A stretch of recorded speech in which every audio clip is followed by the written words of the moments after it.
आज Doubtnut app download करें। Doubtnut पर अपने सभी गणित, रसायन विज्ञान, भौतिक विज्ञान और जीव विज्ञान के डाउट्स का करो सफाया। बस प्रश्न की फोटो खींचो, एक ही प्रश्न को क्रॉप करो और तुरंत वीडियो सोल्यूशन पाओ। अभी डाउनलोड करें। हेलो दोस्तों, हमारे सामने प्रश्न है 8 सेंटीमीटर ऊंचाई और 6 सेंटीमीटर आधार की त्रिज्या के बेलन में से समान ऊंचाई और समान आधार के त्रिज्या के शंकु को काट दिया जाता है। मतलब दोस्तों, इसके शंकु की ऊंचाई और शंकु की त्रिज्या दोनों इस बेलन के ऊंचाई और त्रिज्या के बराबर है, तो शेष आकृति का संपूर्ण पृष्ठ और आयतन ज्ञात कीजिए।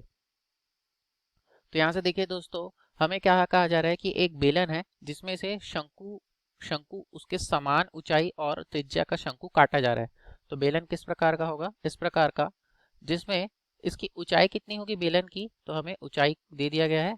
बेलन की ऊंचाई है दोस्तों, बेलन की ऊंचाई h बराबर कितनी है?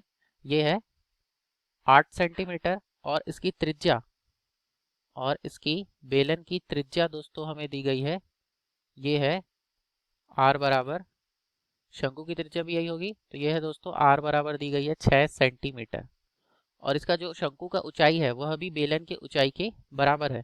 तो दोस्तों शंकु की ऊंचाई h, शंकु की ऊंचाई h, लंबवत ऊंचाई h कितनी हो जाएगी? ये हो जाएगी यह भी 8 सेंटीमीटर। तो यहाँ से हम शंकु का तिर्यक ऊंचाई l निकाल सकते हैं। तो यहाँ से हम शंकु की तिर्यक ऊंचाई निकाल लेंगे। अब तो सबसे पहले लिख लेते हैं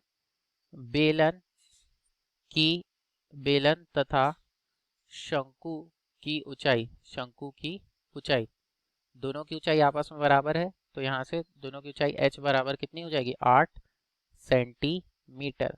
और बेलन तथा शंकु दोनों की त्रिज्या भी बराबर है। तो बेलन तथा शंकु की त्रिज्या, आधार की त्रिज्या, दोनों के आधार की त्रिज्या r बराबर यह कितना है? 6 सेंटीमीटर। तो दोस्तों अब यहाँ से देखिए, हम यदि इसे ए ओ बी ले ले, तो त्रिभुज ए ओ बी में क्या हो जाएगा? यहाँ से l का वर्ग बराबर h का वर्ग धन r का वर्ग हो जाएगा। तो l का मान क्या हो जाएगा? l का मान करनी के अंदर h का वर्ग धन r का वर्ग हल करते हैं, ये हो जाएगा कितना है दोस्तों? 8 का वर्ग धन 6 का वर्ग, हल करने पे आएगा करनी 8 8 64 धन 36। तो l का मान कितना आ रहा है दोस्तों? यहाँ से करनी 100 मतलब 10। तो ये कितना हो गया? l आ गया 10 सेंटीमीटर। तो l का मान होगा 10 सेंटीमीटर। अब हमें क्या पूछा जा रहा है? हमें पूछा जा रहा है कि इस आकृति का, जो यह आकृति बचेगी, तो हमारे पास कैसी आकृति बचेगी दोस्तों? तो ध्यान दीजिए, हमारा जो बेलन है उसका कुल संपूर्ण पृष्ठ क्या होता है? तो दोस्तों चूंकि हमें पता है बेलन का संपूर्ण पृष्ठ होता है 2 पाई r गुणा r धन h, लेकिन यहाँ से इसमें से एक आधार, ये जो एक आधार है, यहाँ से शंकु इसमें से काट दिया जा रहा है और शंकु को काट के इसमें से अलग कर दिया जा रहा है। तो ये जो आधार है, ये आधार हमारा कट जाएगा। अब ये जो आधार है, ये आधार नहीं रह पाएगा इसमें। तो हमारा सिर्फ क्या बचेगा? बेलन का वक्र पृष्ठ और एक आधार और शंकु का वक्र पृष्ठ, ये हो जाएगा इसका संपूर्ण पृष्ठ। तो अब दोस्तों यहाँ से आकृति जो हमारे पास बच रही है, आकृति का संपूर्ण पृष्ठीय क्षेत्रफल, संपूर्ण पृष्ठ बराबर क्या हो जाएगा? ये हो जाएगा बेलन का वक्र पृष्ठ, बेलन का वक्र पृष्ठ इसमें मौजूद है, बेलन का वक्र पृष्ठ धन बेलन का एक आधार, बेलन का ऊपरी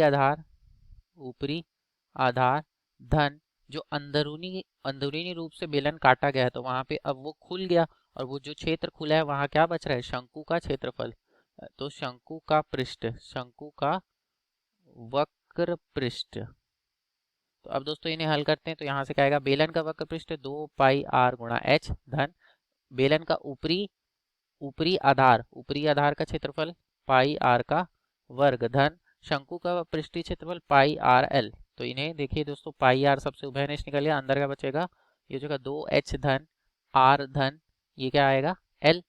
तो इन सभी का मान रख देते हैं हम। पाई का मान 22/7 गुणा r का मान गुणा 6, 2h तो 2 गुणा 8 धन 6 धन l का मान कितना है? 10।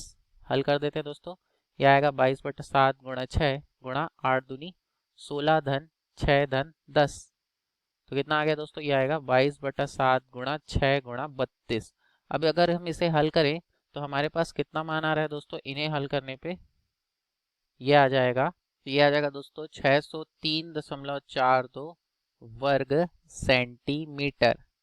ये किसका मान हो गया, ये हो गया हमारा क्षेत्रफल, संपूर्ण पृष्ठीय क्षेत्रफल। अब क्या हमें निकालना है, हमें आयतन निकालना है। तो देखिए दोस्तों हमारे चित्र में जो हमारा बेलन है उसमें से हम शंकु का आयतन घटा दे तो हमें क्या मिल जाएगा, संपूर्ण आयतन इस आकृति का।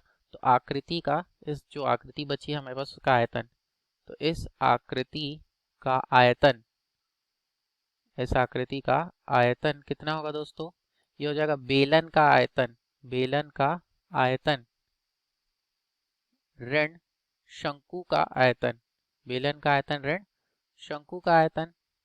तो बेलन का आयतन कितना हो जाएगा, पाई आर का वर्ग गुणा एच, ऋण शंकु का आयतन 1/3 पाई आर का वर्ग गुणा एच।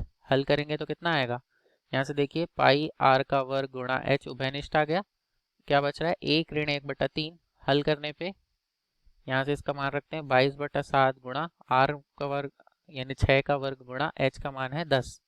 हल करने पे आ जाएगा दोस्तों 3 ऋण 1/3।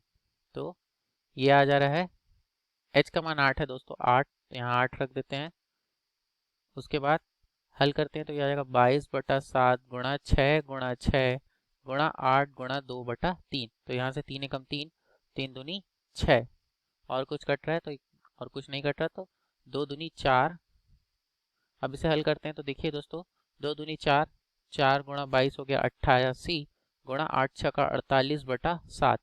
इन्हें हल करने पे हमारे दोस्तों, इसे हल करने पे कितना आ रहा है, ये आ रहा है 603.42 घन सेंटीमीटर। तो दोस्तों यहाँ से ध्यान दीजिए कि जो हमारा संपूर्ण पृष्ठ का क्षेत्रफल आया और आयतन आया, दोनों आपस में क्या आ रहे हैं, बराबर आ रहे हैं। ये कितना आ गया 603.42 घन सेंटीमीटर, और जो पृष्ठीय क्षेत्रफल आया वो भी कितना था 603.42 घन सेंटीमीटर, वर्ग सेंटीमीटर। धन्यवाद दोस्तों, आशा करता हूँ आपको वीडियो पसंद आया।